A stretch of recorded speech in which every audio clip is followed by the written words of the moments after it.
Hello बच्चों, welcome to WiFi maths by Dharmveer sir. जैसा कि आपको पता है कि लास्ट वीडियो में हमने एक्सरसाइज 10.2 को शुरू किया था, जिसके फर्स्ट 3 क्वेश्चन हम कंप्लीट कर चुके थे। तो इससे पहले की वीडियो अगर आपने नहीं देखी है तो उनका लिंक आपको इस वीडियो के डिस्क्रिप्शन में मिलेगा, जा करके आप जरूर देखें। तो लास्ट वीडियो के अंदर हमने क्वेश्चन नंबर 3 तक कवर कर लिया था एक्सरसाइज 10.2 का, और आज हम देखने जा रहे हैं क्वेश्चन नंबर 4 से।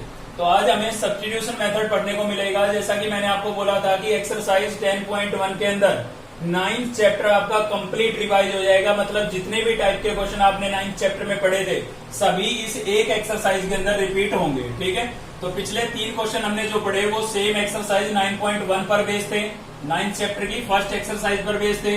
और यहाँ से आपका शुरू हो जाता है सब्स्टिट्यूशन मेथड, मतलब हमें पहले यहाँ पर सब्स्टिट्यूट करना पड़ेगा, पुट करना पड़ेगा, और उसके बाद हम इसको इंटीग्रेट करेंगे। तो थोड़ा ध्यान देना है आपको, क्योंकि एक नई चीज आपको यहाँ पर देखने को मिलेगी।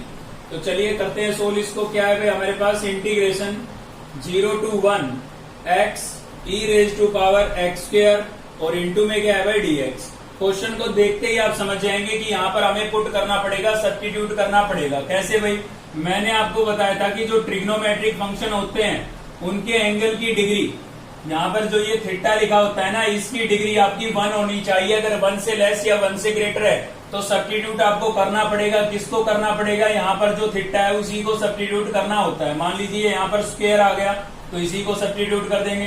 अगर यहाँ पर रेशनल पावर आ गई जैसे 2/3, मतलब 1 से लेस या 1 से ग्रेटर हो तो आपको थीटा को ही पुट करना होता है। सेम बात मैंने बताई थी आपको एक्सपोनेंशियल फंक्शन के बारे में।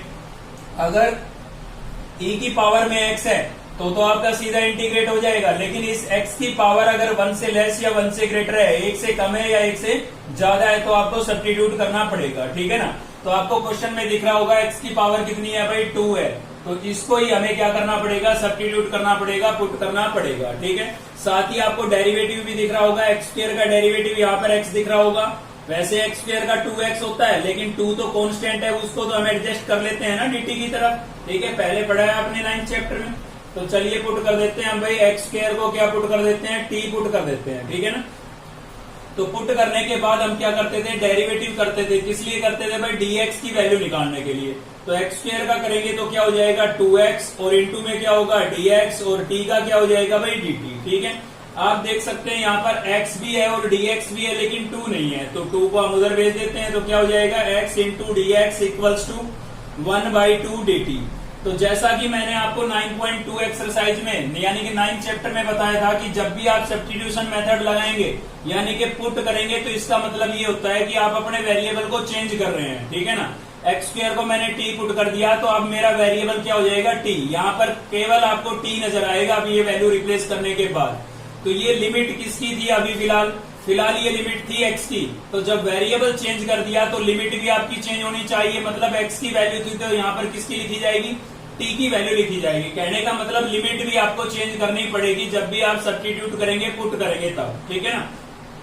तो लिमिट कैसे चेंज करते हैं भाई, पहले लोअर लिमिट को चेंज करते हैं। यहाँ पर लिखेंगे हम when x equals to 0। Lower limit क्या थी, 0 थी। किसकी वैल्यू थी, ये x की वैल्यू थी, क्योंकि उस टाइम वेरिएबल आपका x था। तो जो आपने पुट किया है ना, उसी में आपको लिमिट को रिप्लेस करके चेंज करना होता है। ठीक है, तो आपने पुट किया है t को क्या, एक्स स्क्वायर। t को आपने क्या पुट किया है भाई, एक्स स्क्वायर, और x की वैल्यू हमारे पास क्या है 0। तो x को मैं किससे रिप्लेस कर दूंगा, 0 से, और 0 का स्क्वायर करूंगा तो क्या आएगा भाई 0। ठीक है ना। तो x की वैल्यू 0 थी तो t की वैल्यू भी क्या होगी, 0 होगी। अब अपर लिमिट को चेंज करेंगे, तो अपर लिमिट आपकी x की वैल्यू कितनी थी भाई, 1। तो अब x को किससे रिप्लेस कर देंगे, 1 से। जो पुट किया है उसी में रख के चेंज करना है। ठीक है, तो x को मैंने 1 से रिप्लेस कर दिया, इसका स्क्वायर करेंगे, 1 का स्क्वायर कितना होगा, 1 होगा। तो आपकी जो लिमिट है वो पहले 0 to 1 थी, और अब भी क्या है भाई 0 to 1। लेकिन ऐसा जरूरी नहीं है कि हमेशा ही सेम रहे, चेंज होगी ये। अभी इस क्वेश्चन में इत्तेफाक से आपकी सेम आ गई, लेकिन ऐसा नहीं होगा कि हमेशा ही सेम हो। ठीक है ना। तो चलिए सभी की वैल्यू रिप्लेस कर देते हैं। सबसे पहले लोअर लिमिट हमारी क्या बनी भाई, 0 से 0 बनी थी, तो 0 लिखेंगे। अपर लिमिट 1 से 1 ही थी आपकी, तो ये लिख दिया मैंने, ये वाली लिमिट लिखी है 0 to 1। ठीक है, अब आपने भाई एक्स स्क्वायर को क्या पुट किया था, t, तो यहाँ पर मैं लिख सकता हूँ e raise to power t। ठीक है, और आप देख सकते हैं ये x और dx, जिसको मैंने राउंड ऑफ किया है x और dx को, तो तो x और dx आपका क्या बन गया है 1/2 dt। तो x dx को मैंने क्या लिख दिया है भाई 1/2 dt लिख दिया है, ठीक है ना। 1/2 आपका कांस्टेंट है, कांस्टेंट है तो इंटीग्रेशन से बाहर हो जाएगा। तो यहाँ पर क्या बचा है 0 से 1 और क्या बचा है भाई e⁻t इंटू dt। अब हम इसको इंटीग्रेट कर सकते हैं। e⁻x का इंटीग्रेशन क्या होता था e⁻x होता था, तो यहाँ पर है e⁻t।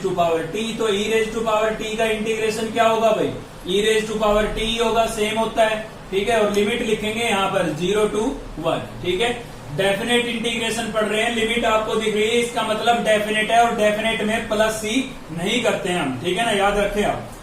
तो चलिए अब लिमिट रिप्लेस कर देते हैं। पहले अपर लिमिट रखेंगे तो t को किससे रिप्लेस कर देंगे 1 से। अपर लिमिट रिप्लेस कर दिया मैंने, माइनस क्या लिखेंगे लोअर लिमिट। लोअर लिमिट क्या है 0, तो t की जगह मैंने क्या लिख दिया भाई 0 लिख दिया है, ठीक है। तो यहाँ पर आपका 1/2 सेम है। e⁻1 आप लिखें या ना लिखें, मैंने कुछ भी पावर नहीं लिखी, इसका मतलब भी कितनी पावर है 1 पावर है। तो आप e की पावर 1 लिखें या खाली e लिखें एक ही बात है, ठीक है ना। और e की पावर 0 कितना हो जाएगा आपका 1। किसी भी अल्फाबेट की अगर पावर 0 है तो उसकी वैल्यू 1 होती है, ठीक है, ये याद रखें आप। a की पावर 0 कितना होगा 1, b की पावर 0 कितना होगा 1। किसी भी अल्फाबेट की पावर अगर 0 है तो उसका मतलब ये है कि उसकी वैल्यू कितनी होगी 1 होगी। तो मैंने e⁻0 को क्या लिख दिया है भाई 1 लिख दिया है, ठीक है ना। और ये आपका क्या हो जाएगा आंसर हो जाएगा। इसमें एक चीज और आपने नोट की होगी, 9th चैप्टर में हम क्या करते थे, जब भी सब्स्टिट्यूट करते थे, पुट करते थे, इंटीग्रेट करने के बाद उसकी वैल्यू को वापस रिप्लेस करते थे, ठीक है ना। लेकिन यहाँ पर हमने रिप्लेस नहीं किया। क्यों नहीं किया भाई, क्योंकि आप देख सकते हैं इंटीग्रेट करने के बाद, लिमिट रिप्लेस करने के बाद क्या आपके पास यहाँ पर t बचा, नहीं बचा ना, क्योंकि t को तो हमने लिमिट से रिप्लेस कर दिया, तो t बचेगा कैसे, ठीक है। तो t है ही नहीं, तो t की वैल्यू रिप्लेस कैसे कर सकते हैं हम, ठीक है ना। तो याद रखें डेफिनेट के अंदर t की वैल्यू आपको वापस रिप्लेस करने की आवश्यकता नहीं पड़ेगी, क्योंकि लिमिट रखने के बाद t आपको आंसर में नजर नहीं आएगा, ठीक है। चलिए देखते हैं और भी पार्ट क्वेश्चन नंबर 4 से। तो नेक्स्ट ले रहे हैं हम क्वेश्चन नंबर 4 का थर्ड पार्ट है हमारा, ठीक है ना। तो इसके अंदर देखिए आपको यहाँ पर x दिख रहा है। मैंने आपको बोला था कि भाई जब भी आपको सब्स्टिट्यूट करना है, पुट करना है, तो कैसे पता लगेगा कि क्या पुट करें। बच्चों के साथ सिर्फ यही समस्या होती है कि पुट क्या करें ये नहीं पता लग पाता है। तो मैंने आपको तरीका बताया था, एक्सरसाइज 9.2 तब पढ़ाई तब बताया था कि जिसका डेरिवेटिव आपको गिवन होता है ना, उसी को आपको सब्स्टिट्यूट करना है, पुट करना है। तो देखिए यहाँ पर x है, x किसका डेरिवेटिव होता है x² का। अगर यहाँ पर x² होता तो मैं उसी को पुट करता, लेकिन x² है नहीं मेरे पास, तो अब क्या करूं भाई। अब आपको देखना होगा कि किसकी वजह से हम इसको इंटीग्रेट नहीं कर पा रहे हैं, ठीक है ना। तो किसकी वजह से नहीं कर पा रहे हैं, रूट की वजह से हम इसको इंटीग्रेट नहीं कर पा रहे हैं। तो इसका मतलब हमें इस रूट की टर्म को ही t पुट करना होगा, ठीक है। इसके अलावा एक तरीका और भी है इसका, मैं आपको सब्स्टिट्यूशन से कराऊंगा क्योंकि सब्स्टिट्यूशन पढ़ा रहा हूँ। एक तरीका और भी लगा सकते हैं आप, रूट के अंदर जो चीज है उसको आप यहाँ पर बाहर बना सकते हैं और उसके बाद सेपरेट मल्टीप्लाई कर सकते हैं। ये भी मैंने आपको 9th चैप्टर में बताया था, ठीक है। तो चलिए करते हैं इसको सोल्व और पुट कर लेते हैं भाई किसकी वजह से इंटीग्रेट नहीं कर पा रहे हैं हम। रूट की वजह से हमें दिक्कत आ रही है, तो रूट को ही हमने क्या पुट कर दिया है, टी पुट कर दिया है भाई, ठीक है। अब टी पुट किया है तो रूट को हटाना है। रूट को कैसे हटाएंगे, स्क्वेयरिंग कर लेंगे बोथ साइड, तो क्या बचेगा 3x - 2 = क्या हो जाएगा भाई t² हो जाएगा, ठीक है। यहाँ से आपको x की वैल्यू फाइंड आउट करनी है, ठीक है ना। तो 3x को यहीं पर रखेंगे, -2 है, -2 है, इधर आएगा किसका हो जाएगा भाई +2 हो जाएगा। 3 मल्टीप्लाई हो रहा है तो इधर आके क्या होगा डिवाइड होगा, तो t² + 2 और अपोन में कितना हो जाएगा भाई 3 हो जाएगा, ठीक है। तो मैंने ये x की वैल्यू निकाल दी है। अभी आप सोच रहे होंगे कि कई बार क्या होता है, हम पुट करते ही अगले स्टेप में डेरिवेटिव कर देते हैं और कई बार क्या करते हैं सोल्व करते हैं। तो इसके पीछे रीजन क्या है भाई, इसके पीछे रीजन ये है कि पुट करते ही अगर हम डेरिवेटिव कर रहे हैं, मतलब अगर हमें डेरिवेटिव गिवन है तो हम पुट करते ही तुरंत डेरिवेटिव कर देते हैं, ठीक है ना। अगर इसका डेरिवेटिव मुझे गिवन होता तो मैं इसी स्टेप में कर देता, लेकिन रूट का डेरिवेटिव मुझे क्वेश्चन में गिवन नहीं है, तो इसलिए मुझे तब तक सोल्व करना पड़ेगा जब तक कि कोई ऐसी टर्म इधर ना आ जाए जिसका डेरिवेटिव मुझे गिवन हो। तो यहाँ पर मैंने पूरा सोल्व किया, x का डेरिवेटिव मुझे गिवन है, क्योंकि x का डेरिवेटिव कितना होता है 1 होता है भाई, ठीक है। तो 1 तो किसी भी टर्म के इनटू में हम लेट कर सकते हैं। जैसे पिछला क्वेश्चन आपने देखा तो उसमें x² का डेरिवेटिव आपको गिवन था, इसलिए हमने x² को t पुट करके नेक्स्ट स्टेप के अंदर ही डेरिवेटिव कर दिया था, क्योंकि गिवन था। यहाँ पर गिवन नहीं था तो सोल्व किया, क्लियर है ना। चलिए अब करेंगे x का आपको क्या होगा 1 होगा, और 1 इंटू में लिखना जरूरी नहीं है इसलिए मैंने खाली dx लिख दिया है। यहाँ पर 1/3 आपका कांस्टेंट है, एच डीज रहेगा। टी स्क्वायर का क्या हो जाएगा 2t, और 2 के साथ आपको t नजर नहीं आ रहा है, ये तो कांस्टेंट है, और कांस्टेंट का डेरिवेटिव क्या होता है भाई 0 होता है, ठीक है ना। तो 0 लिखने की आवश्यकता नहीं थी यहाँ पर। तो dx इक्वल्स टू आपके पास फाइनल कितना आ गया है, 2 को 1 से मल्टीप्लाई करके मैं 2/3t लिख सकता हूँ, और इंटू में क्या हो जाएगा dt। तो ये dx की वैल्यू आ गई, यहाँ पर x की वैल्यू आ गई थी। अब केवल लिमिट चेंज करना बाकी बचा हुआ है, तो चलिए लिमिट को भी चेंज कर लेते हैं। तो x की लोअर लिमिट से शुरुआत करते हैं भाई हम, ठीक है ना। तो x की वैल्यू कितनी थी, लोअर लिमिट कितनी थी आपकी 1, तो t की वैल्यू क्या हो जाएगी, t किस चीज को पुट किया हमने पुट किया है √3x-2 को। तो x की वैल्यू आप कितनी पुट करेंगे, जो यहाँ पर चेंज कर रहे हैं, ठीक है ना। x की वैल्यू कितनी पुट करेंगे 1, और माइनस में कितना लिखेंगे 2। इसको थोड़ा सिंप्लीफाई करेंगे भाई, क्या होगा 3 को 1 से मल्टीप्लाई करेंगे, 3 - 2 कितना बचा 1 का स्क्वायर रूट भी कितना होगा 1। तो x की वैल्यू अगर 1 है तो t की वैल्यू भी कितनी होगी 1 होगी, ठीक है। अब अपर लिमिट को चेंज करेंगे, तो अपर लिमिट को चेंज करेंगे तो यहाँ पर लिखेंगे when x = 2, तो t = आपके पास क्या हो जाएगा भाई √3 इंटू x को अब की बार मैं यहाँ पर किससे रिप्लेस कर दूंगा 2 से रिप्लेस कर दूंगा, ठीक है। तो यहाँ पर मैंने x को 2 से रिप्लेस कर दिया, और माइनस में क्या लिखा है भाई 2 लिखा है। तो यहाँ पर आप देख सकते हैं, इसको थोड़ा और सोल्व करेंगे, 3 2 जा 6, और 6 - 2, 6 - 2 कितना बचेगा भाई √4, और 4 का स्क्वायर रूट कितना हो गया है 2 हो गया है, ठीक है ना।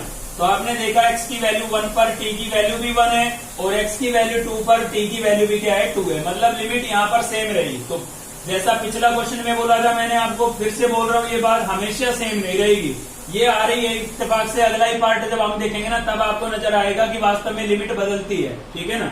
लोअर लिमिट आपकी 1 आई है नहीं, और अपर लिमिट भी आपकी कितनी है 2 रही है, ठीक है ना। चलिए भाई पुट कर देते हैं। इसको मैंने क्या लिखा है t, देखिए t लिखा है ना, तो इसको मैंने लिख दिया यहाँ पर t। x की वैल्यू, इस x की वैल्यू मैंने कैलकुलेट की है, x की वैल्यू क्या है मेरे पास t² + 2/3। तो यहाँ पर मैं लिख देता हूँ t² + 2/3, ठीक है भाई। ये तो मैंने इसकी वैल्यू रिप्लेस की है t, और x की वैल्यू मैंने यहाँ पर फाइंड की थी, ये रिप्लेस कर दिया है। अब बचा केवल dx, और dx की वैल्यू आपको यहाँ पर नजर आ रही होगी। dx किसके इक्विवेलेंट है 2/3t और dt के। तो dx को हमने क्या लिख दिया भाई 2/3t, और इंटू में क्या लिख दिया है dt, ठीक है। अब जो भी कॉन्स्टेंट है उनको आप इंटीग्रेशन से बाहर लिख सकते हैं। तो देखिए यहाँ पर ये 3 और ये 3 3 जा 9, और न्यूमिनेटर में कितना है 2, तो 2/9 मेरा कांस्टेंट था, इसको मैंने इंटीग्रेशन से बाहर लिख दिया है। तो यहाँ पर लिमिट है आपकी 1 से 2, और क्या बचा हुआ है देखिए यहाँ पर ये t है, और यहाँ पर भी ये t है। तो ये t इंटू टी क्या लिख देता हूँ मैं t² लिख देता हूँ भाई, और इंटू में क्या बचा है मेरे पास t² + 2 बचा है, ठीक है ना। अपॉन के 3 को तो मैंने बाहर निकाल दिया, 3 से मल्टीप्लाई करके, और यहाँ पर बचा है आपका dt। अब दोनों टर्म इंटू में है, तो मैंने आपको बता रखा है एक्सरसाइज 9.1 में हमने पढ़ लिया था कि जब भी दो टर्म आपको इंटू में मिले तो आपको क्या कर देना है, उनको मल्टीप्लाई कर देना है भाई, ठीक है। तो t² को अंदर मल्टीप्लाई करेंगे, t⁴ हो जाएगा, और t² को 2 से करेंगे तो क्या हो जाएगा 2t² हो जाएगा भाई, और इंटू में क्या हो गया dt, ठीक है। अब इसको आप इंटीग्रेट कर सकते हैं, क्योंकि दोनों टर्म के बीच में प्लस का साइन आ गया है, तो दोनों को हम अलग अलग इंटीग्रेट कर सकते हैं। तो 2/9 आपका सेम है, t⁴ को इंटीग्रेट करेंगे तो t⁵ अपॉन क्या हो जाएगा 5 हो जाएगा, प्लस यहाँ पर 2 आपका एचडीज है। t² को इंटीग्रेट करेंगे तो क्या होगा भाई t⁵3/3, ठीक है ना। पहला ही फॉर्मूला लगा है आपका इंटीग्रेशन का, और लिमिट कितनी थी हमारे पास 1 से 2। तो अब आपको इसके अंदर क्या करना है, लिमिट रिप्लेस कर देनी है। तो देखिए आपका 2/9 एचडीज है, पहले मैं अपर लिमिट रिप्लेस करूंगा, मतलब जहां पर भी t है वहां पर क्या लिखूंगा 2 लिखूंगा। तो यहाँ पर 2 लिख देता हूं, तो ये हो जाएगा 2⁵5/5, ठीक है, प्लस इसमें से ये 2/3 में ऐसे लिख देता हूँ 2/3 करके, और इस t की वैल्यू रिप्लेस कर देता हूँ। t की वैल्यू कितनी है मेरे पास 2, और इसका क्या था भाई होल क्यूब था, ठीक है। तो इसके अंदर मैंने पूरे में क्या किया है, अपर लिमिट को रिप्लेस किया है। लोअर लिमिट को जब आप रिप्लेस करेंगे तो बीच में किसका साइन लगाएंगे, माइनस का साइन लगाएंगे, ठीक है। अब की बार t को किससे रिप्लेस कर देंगे 1 से, तो यहाँ पर मैंने 1 रिप्लेस कर दिया, होल पावर 5 थी, और अपॉन में भी क्या था 5। फिर देखिए बार माइनस का साइन है, तो ये साइन चेंज हो जाएगा, तो किसका हो जाएगा, ये माइनस का हो जाएगा, और 2/3, और यहाँ पर भी t की वैल्यू क्या रिप्लेस करेंगे हम 1 रिप्लेस करेंगे भाई, ठीक है। कुछ नहीं किया है, पहले अपर लिमिट रिप्लेस की है, माइनस का साइन लगा के लोअर लिमिट रिप्लेस की है, बीच में माइनस था, बाहर माइनस था, तो अंदर के साइन चेंज कर दिए हैं। ठीक है, इसको थोड़ा सिंप्लीफाई कर लेते हैं। चलिए, तो देखिए हमारे पास बाहर था भाई 2/9, ठीक है, 2⁵ मतलब 2 मल्टीप्लाई 2 मल्टीप्लाई 2, 2 को कितने टाइम्स मल्टीप्लाई करना है, 5 टाइम्स मल्टीप्लाई करना है भाई। तो क्या हो जाएगा, 2 2 जा 4, 4 2 जा 8, 8 2 जा 16, 16 2 जा 32, मतलब ये आपका हो गया है 32 और अपॉन में कितना था 5। ठीक है, प्लस यहाँ पर 2⁵3, 2⁵3 आपका हो जाएगा 8 और 1 2 ये भी है, इससे भी मल्टीप्लाई कर देते हैं, तो 8 2 जा कितना हो गया 16, तो प्लस 16 अपॉन में कितना हो गया आपके पास 5 हो गया भाई। ठीक है, सॉरी 3 था ये, 3 अपॉन में हो गया आपके पास। तो इसको भी मैंने सोल्व कर दिया है। 1 को 5 टाइम्स मल्टीप्लाई करूंगा 1 रहेगा, तो ये हो जाएगा आपका -1/5, माइनस यहाँ पर भी 1 को 2 टाइम्स मल्टीप्लाई करूंगा 1 और 1 को 2 से करूंगा तो क्या आएगा 2/3 आएगा। ठीक है, अब इसको एलसीएम लेकर के सोल्व कर लेते हैं यहाँ पर। तो क्या होगा 2/9 और एलसीएम क्या हो जाएगा, यहाँ से एलसीएम हो जाएगा आपका 3 5 जा 15। ठीक है ना, इन चारों का एक साथ एलसीएम ले रहा हूं तो एलसीएम कितना हो जाएगा, यहाँ पर 15 हो जाएगा, तो ये 15 एलसीएम हो गया है। कैंसिल करेंगे 5 से 3 पर, तो कितना हो जाएगा 3 2 जा 6, 3 3 जा 9 प्लस 3 5 जा 15 और 5 से इसको मल्टीप्लाई करेंगे कितना होगा भाई 80, 5 3 जा 15 कितना हो गया 3, 3 5 जा 15 और 5 2 जा 10। ठीक है, इसको मैंने सोल्व करके लिख दिया है। तो यहाँ से फाइनल हो गया आपका 2/9, ऐड कर देते हैं इन सबको, तो 6 और ये कितना हो गया आपका 17, 176 और माइनस में कितना हो गया भाई 13 और अपॉन में कितना था 15 था। ठीक है, तो चलिए इसको थोड़ा सा और सोल्व करते हैं। 176 में से 13 को माइनस कर लेते हैं भाई, तो कितना होगा यहाँ पर 2/9, 6 में से 3 को माइनस करेंगे 3 और 7 में से 1 को माइनस करेंगे 6। ठीक है, और अपॉन में कितना बचा है 1 और यहाँ पर हो गया 15। ठीक है, कोई नंबर अगर कैंसिल हो रहा है तो आप कैंसिल कर सकते हैं। देखिए कैंसिल हो रहा है, नहीं हो रहा है भाई, कैंसिल तो नहीं हो रहा है। चलिए मल्टीप्लाई कर देते हैं, तो फिर 2 को 3 से करेंगे 6, 2 6 जा 12, 1 कैरी, 2 1 जा 2 और 1 3, 326 आ गए हैं। और इसको 5 से मल्टीप्लाई करेंगे तो 135 आ जाएगा। ठीक है, तो ये आपका क्या होगा भाई आंसर होगा। थोड़ा सा सिंप्लीफाई ज्यादा करना पड़ गया और कुछ नहीं था। तो इस क्वेश्चन से नई बात हमें ये पता लगी, अगर डेरिवेटिव गिवन नहीं है तो किसको सब्स्टिट्यूट करेंगे, जिसकी वजह से हम इंटीग्रेट नहीं कर पा रहे। जैसे इसमें रूट की वजह से इंटीग्रेट नहीं कर पा रहे थे तो रूट की टर्म को हमने टी पुट किया है। ठीक है, चलिए एक पार्ट और भी देखते हैं इस क्वेश्चन से। तो नेक्स्ट हम देख रहे हैं क्वेश्चन नंबर 4 का 8 पार्ट। ठीक है, तो देखिए इसके अंदर क्या है हमारे पास भाई, चेक कीजिए कि यहाँ पर रूट एक्स का डेरिवेटिव क्या ये हो सकता है, नहीं हो सकता ना। तो लेकिन इसमें से ये डेरिवेटिव हो सकता है। देखिए यहाँ पर एक्स की पावर कितनी है 3/2।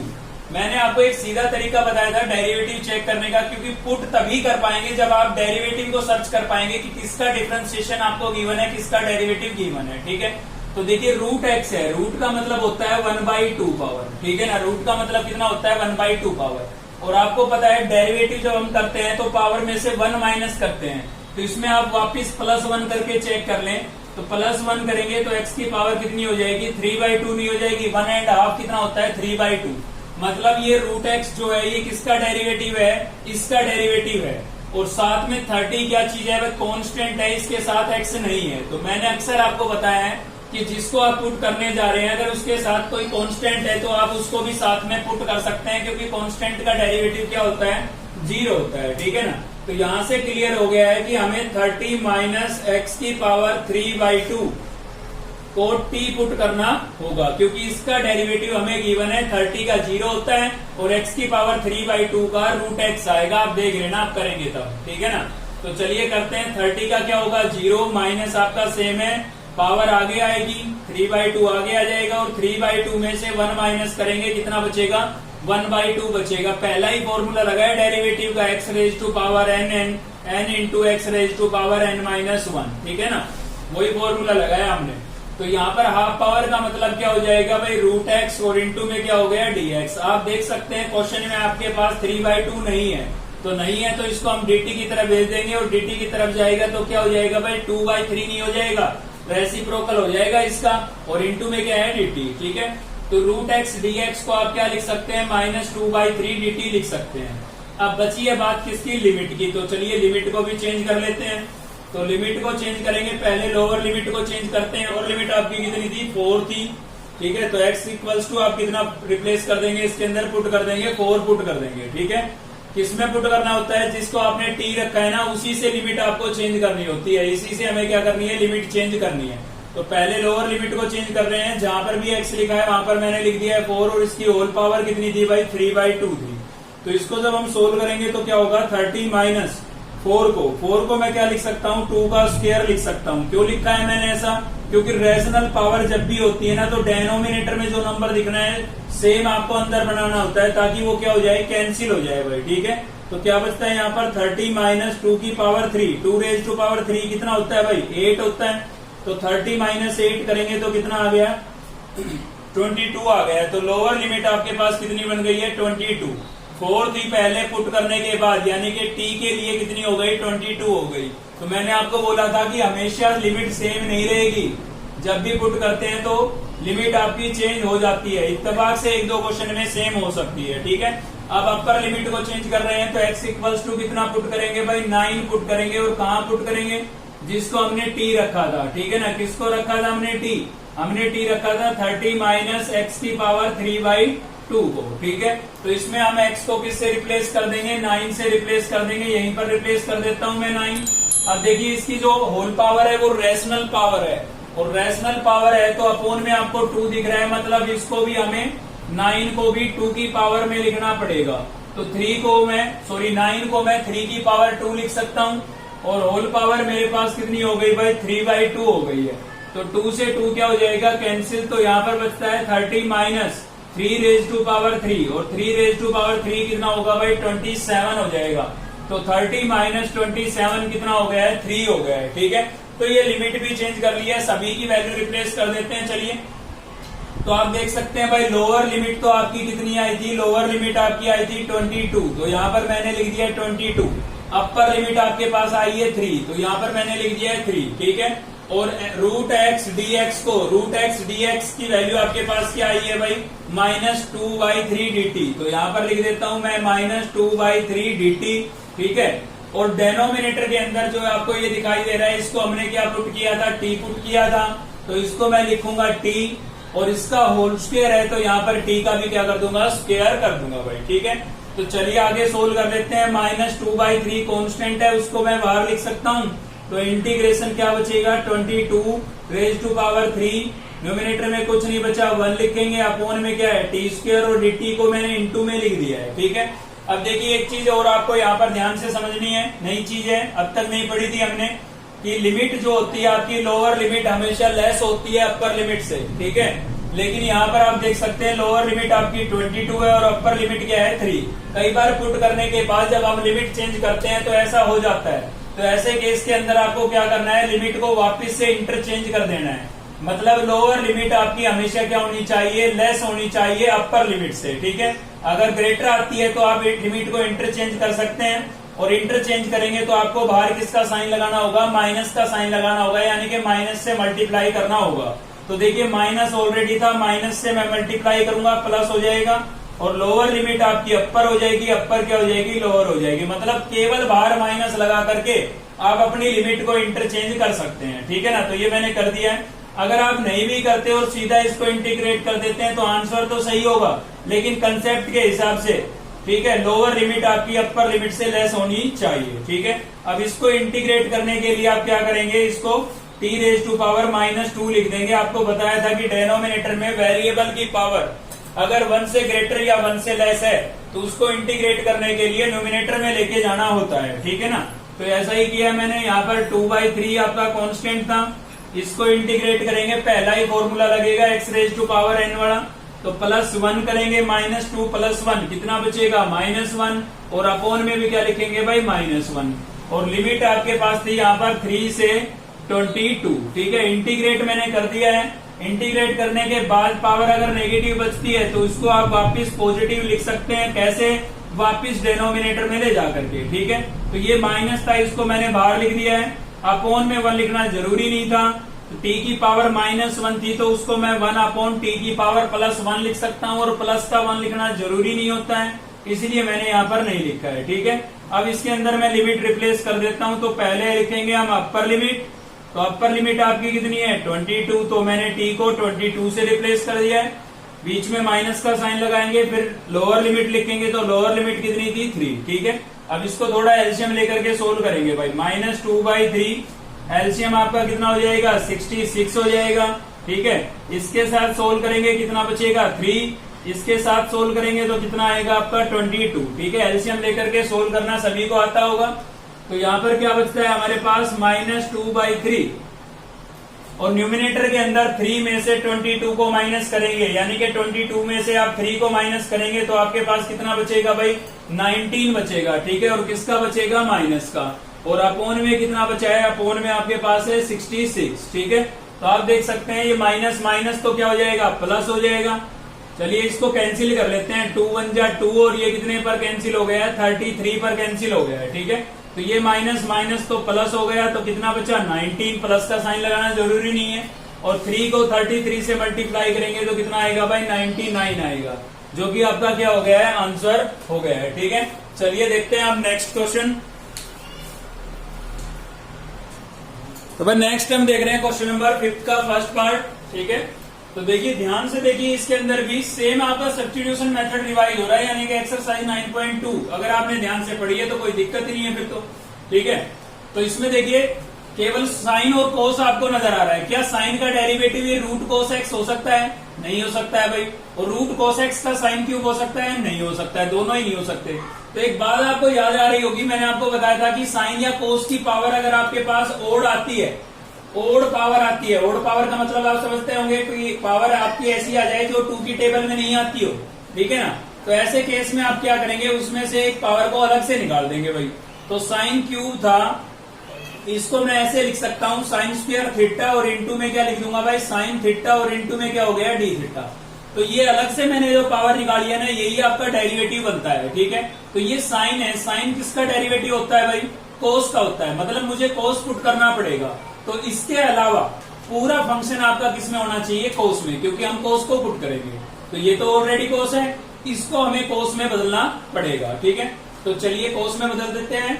लोअर लिमिट आपकी 0, अपर लिमिट कितनी थी भाई π/2 रूट कोस थीटा, और साइन स्क्वायर को मैं क्या लिख सकता हूं भाई 1 माइनस कोस स्क्वायर थीटा लिख सकता हूं। 10th क्लास में पढ़ा था हमने, साइन स्क्वायर इक्वल्स टू क्या होता है 1 माइनस कोस स्क्वायर, और इंटू में क्या है भाई हमारे पास साइन थीटा और इंटू डी थीटा। ठीक है, अब आप पुट कर सकते हैं। देखिए पूरा फंक्शन आपका कोस में, और कोस का डेरिवेटिव आपको गिवन है। तो ओड पावर जब भी आपको नजर आए उसमें से एक पावर आप अलग से निकाल लें, चाहे साइन हो चाहे कोस हो। तो चलिए पुट कर देते हैं किसको भाई कोस थीटा को। तो कोस थीटा को मैंने क्या पुट कर दिया है टी, डेरिवेटिव करूंगा कोस थीटा का डेरिवेटिव क्या होगा माइनस साइन थीटा, तो वो माइनस मैंने सीधा इधर लिख दिया है। ठीक है, कोस का क्या होता है माइनस साइन, माइनस मैंने उधर लिख दिया है। तो ये आपका साइन थीटा और डी थीटा, ये तो क्या बन जाएगा माइनस डी टी, और कोस को हम क्या लिख देंगे टी। फंक्शन तो चेंज हो गया, लेकिन लिमिट भी चेंज करनी पड़ेगी। तो चलिए लिमिट को चेंज कर देते हैं। पहले लोअर लिमिट चेंज करेंगे। अब की बार क्वेश्चन में एक्स नहीं था, क्या था भाई थीटा, तो ये लिमिट किसकी है थीटा की है। ठीक है ना, तो थीटा लिखेंगे। थीटा कितना है हमारा 0, लोअर लिमिट कितनी थी 0, तो आप 0 किस में रखेंगे जिसको आपने पुट किया है उसी में आपको लिमिट रिप्लेस करनी होती है। ठीक है, तो नई लिमिट यहीं से मिलेगी आपको। तो चलिए भाई t इक्वल्स टू क्या हो जाएगा, थीटा की वैल्यू क्या रखेंगे 0, यहाँ पर मैं लिखूंगा 0, तो cos 0 की वैल्यू कितनी होती है 1। थोड़ा सीधा चेंज किया, आप भी ऐसे कर सकते हैं। ठीक है, ये लोअर लिमिट चेंज हो गई। अपर लिमिट चेंज करेंगे तो थीटा आपका कितना है π/2 है, अपर लिमिट कितनी है भाई π/2। तो यहाँ पर मैं जब π/2 रखूंगा तो cos π/2 यानी कि cos 90, और cos 90 की वैल्यू क्या होती है 0 होती है। तो t आपका क्या आ गया है 0 आ गया है। ठीक है, 0 रखा तो मिला 1, तो t की वैल्यू 1, 90 रखा तो मिला 0, तो t की वैल्यू क्या हो गई 0। तो नई लिमिट आपके पास ये बन गई है। चलिए लिखते हैं इंटीग्रेशन। लोअर लिमिट कितनी आई थी भाई 1, तो यहाँ पर मैंने लिखा 1, अपर लिमिट आपकी क्या आई है 0। ठीक है, कोस थीटा को आपने टी पुट किया है, तो जहां भी कोस दिख रहा है वहां पर आप क्या लिख देंगे टी लिख देंगे। तो रूट में दिख रहा था तो रूट टी लिख दिया मैंने, यहाँ पर टी लिख दिया है, यहाँ पर भी टी लिखूंगा तो क्या हो जाएगा 1 माइनस टी स्क्वायर। ठीक है, और साइन थीटा डी थीटा को, साइन थीटा डी थीटा को आप क्या लिख सकते हैं भाई माइनस dt लिख सकते हैं। तो यहाँ पर मैंने लिख दिया है माइनस dt, ब्रैकेट इसलिए लगाई क्योंकि माइनस का साइन साथ में था। ठीक है, चलिए इसको सोल्व करते हैं। माइनस को मैं बाहर ले आता हूं, ठीक है, और लिमिट है मेरे पास 1 से 0, और यहाँ पर बचता है भाई रूट टी, और इंटू में क्या बचता है 1 माइनस टी स्क्वायर, और इंटू में बचा है dt। ये माइनस मैंने बाहर लिख दिया है। अब देखिए लिमिट यहाँ पर भी आपकी लोअर लिमिट क्या है, ग्रेटर है अपर लिमिट से, तो लिमिट को हमें क्या करना पड़ेगा, इंटरचेंज करना पड़ेगा। और जैसे ही लिमिट को इंटरचेंज करेंगे तो बाहर किससे मल्टीप्लाई करना होगा, माइनस से। तो माइनस माइनस आपका प्लस हो जाएगा, और लिमिट को आप इंटरचेंज कर सकते हैं। तो मैंने यहीं पर चेंज कर दिया है, माइनस माइनस प्लस कर दिया और लिमिट को इंटरचेंज कर दिया है। ठीक है, अब इसको कैसे इंटीग्रेट करेंगे, याद कीजिए दो टर्म अगर इंटू में है तो आप उनको क्या कर देते थे, मल्टीप्लाई कर देते थे। ठीक है ना, तो आप इनको मल्टीप्लाई कर देंगे, उससे क्या होगा, दोनों के बीच में प्लस या माइनस का साइन आ जाएगा, जिससे हम उनको अलग अलग इंटीग्रेट कर सकते हैं। तो रूट टी को 1 से मल्टीप्लाई करूंगा भाई, रूट टी आएगा। ठीक है, और माइनस रूट टी को टी स्क्वायर से करूंगा। आप देखिए रूट का मतलब होता है 1/2 पावर, रूट का मतलब कितना है 1/2 पावर, और यहाँ पर पावर कितनी है 2। आपने पढ़ा है बेस सेम होता है तो पावर ऐड हो जाती है।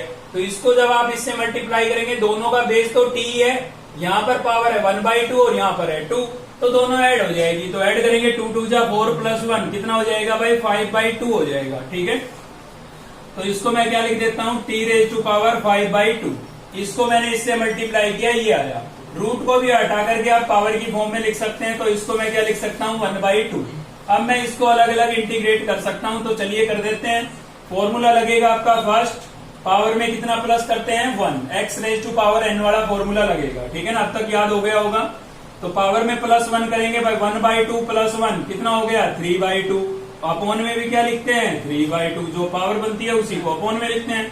माइनस इसमें भी पावर में +1 करेंगे, तो +1 करेंगे तो ये बन जाएगा आपका 7/2। आप ऐड करके देख लेना, 5/2 में 1 प्लस करके देखेंगे 7/2 आएगा। ठीक है, और अपॉन में भी क्या हो जाएगा भाई 7/2, और लिमिट आपके पास क्या थी 0 से 1।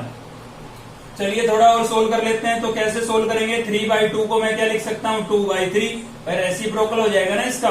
और t⁵ कितना बचा है 3/2 माइनस 7/2 को क्या लिख सकता हूँ 2/7 लिख सकता हूँ। ठीक है, इसका भी रेसिप्रोकल हो गया, और t⁵ कितना बचा है 7/2, और लिमिट क्या थी हमारे पास भाई 0 to 1। ठीक है, चलिए लिमिट रिप्लेस कर देते हैं, पहले अपर लिमिट और फिर लोअर लिमिट। तो करते हैं, यहाँ पर आपका 2/3 सेम है। पहले मैं t को किससे रिप्लेस करूंगा 1 से, पूरी टर्म में। तो यहाँ पर लिखूंगा 1, इसकी होल पावर थी 3/2, तो मैंने लिख दिया है 3/2। फिर माइनस है, माइनस लिखूंगा, फिर 2/7 है तो 2/7 लिखा मैंने।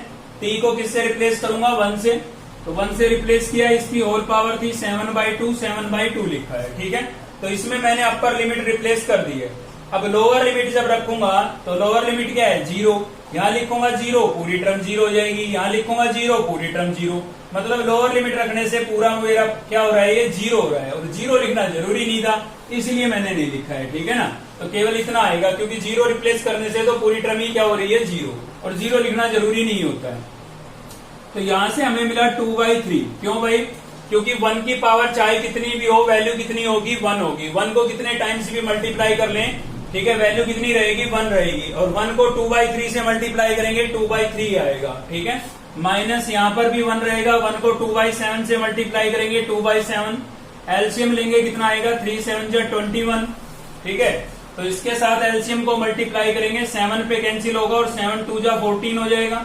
इसको एलसीएम से मल्टीप्लाई करेंगे, 3 से कैंसिल होगा और 3 2 जा कितना हो जाएगा 6। तो 14 में से 6 माइनस करेंगे कितना होगा भाई 8, और अपॉन में कितना है 21, और ये आपका क्या हो जाएगा आंसर हो जाएगा। ठीक है, चलिए एक पार्ट और भी देखते हैं क्वेश्चन नंबर 5 से।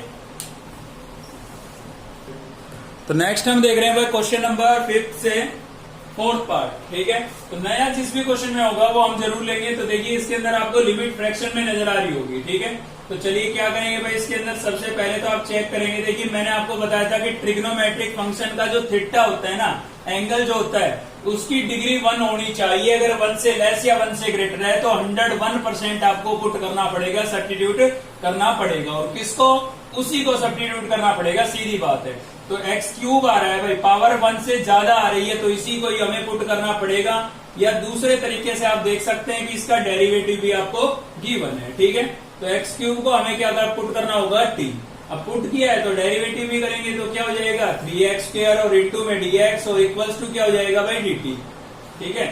तो ये आ गया हमारे पास, देख सकते हैं आप 3, क्या आपके पास ये 3 है, वहां नहीं है तो इसको उधर भेज देते हैं। तो x² into dx equals to क्या हो जाएगा भाई 1/3 dt। तो चलिए फंक्शन को तो हमने पूरे को चेंज कर दिया है, अब लिमिट चेंज करेंगे। तो लिमिट कौन सी चेंज करेंगे, पहले लोअर लिमिट। तो लिखेंगे यहाँ पर when x इक्वल्स टू कितना था हमारे पास 0, लोअर लिमिट थी 0, तो यहाँ पर लिखेंगे 0। भाई यहाँ पर 0 लिखूंगा, 0 का क्यूब करूंगा तो t की वैल्यू भी मेरे पास क्या आएगी, 0 आएगी। सीधा लिखेंगे आप, ठीक है ना, मैंने आपको समझाने के लिए सोल्व करके बता दिया था, आप भी सीधा लिख सकते हैं, कोई दिक्कत नहीं है। तो अपर लिमिट क्या है, अपर लिमिट है आपकी π/2 और इसकी होल पावर है 1/3। तो t की वैल्यू कितनी आएगी आपके पास, देखिए x की जगह जब यहाँ पर आप ये लिखेंगे, सोच के देखिए, यहाँ पर x की जगह आप लिखेंगे π/2 और इसकी होल पावर लिखेंगे 1/3। ये मैंने केवल x की जगह लिखा है, इसकी होल पावर 3 है, तो पावर्स के ऊपर पावर होती है तो पावर क्या हो जाती है, मल्टीप्लाई। तो 3 से 3 कैंसिल हो गया, कितना बचा 1 पावर में लिखना जरूरी नहीं है, तो क्या लिखेंगे π/2 लिखेंगे, ठीक है ना। ये 1 लिखना जरूरी नहीं था, खाली π/2 लिख सकते हैं हम, ठीक है। तो ये आपकी लिमिट चेंज हो गई है। चलिए सभी की वैल्यू रिप्लेस कर लेते हैं। तो लोअर लिमिट हमारे पास क्या आई भाई 0 और अपर लिमिट आपकी क्या आ गई है π/2, ठीक है। x² और dx को इन दोनों को आप क्या लिख सकते हैं 1/3 dt और x³ को हम क्या लिखेंगे, t लिखेंगे। तो x³ को t लिखेंगे तो यहाँ पर हो जाएगा sin t और x² और dx को जिसको मैंने राउंड ऑफ कर रखा है तो वो 1/3 dt बन जाएगा आपका, ठीक है। तो 1/3 हमारा क्या है भाई कांस्टेंट है, उसको हम इंटीग्रेशन से बाहर लिख सकते हैं। तो क्या बचा है sin t बचा है और इनटू में क्या बचा है dt। sin t का इंटीग्रेशन क्या होता है, sin t को जब हम इंटीग्रेट करेंगे तो क्या होगा माइनस cos t नहीं होगा भाई, ठीक है। और लिमिट लिखना भूल गए, यहाँ पर लिमिट थी आपकी 0 से π/2 और यहाँ पर भी लिमिट क्या थी, होगी आपकी 0 से π/2, ठीक है। माइनस को आप बाहर निकाल लें तो माइनस बाहर आ जाएगा 1/3, क्या बचा है भाई cos t और लिमिट क्या है हमारे पास 0 से π/2, ठीक है। अब आप इसके अंदर लिमिट रिप्लेस कर सकते हैं। तो पहले अपर लिमिट लिखेंगे -1/3, अपर लिमिट लिखेंगे तो क्या हो जाएगा cos π/2, t की जगह मैंने लिख दिया π/2, माइनस में क्या लिखेंगे लोअर लिमिट, तो t की जगह मैंने लिख दिया 0। चलिए सोल्व कर लेते हैं।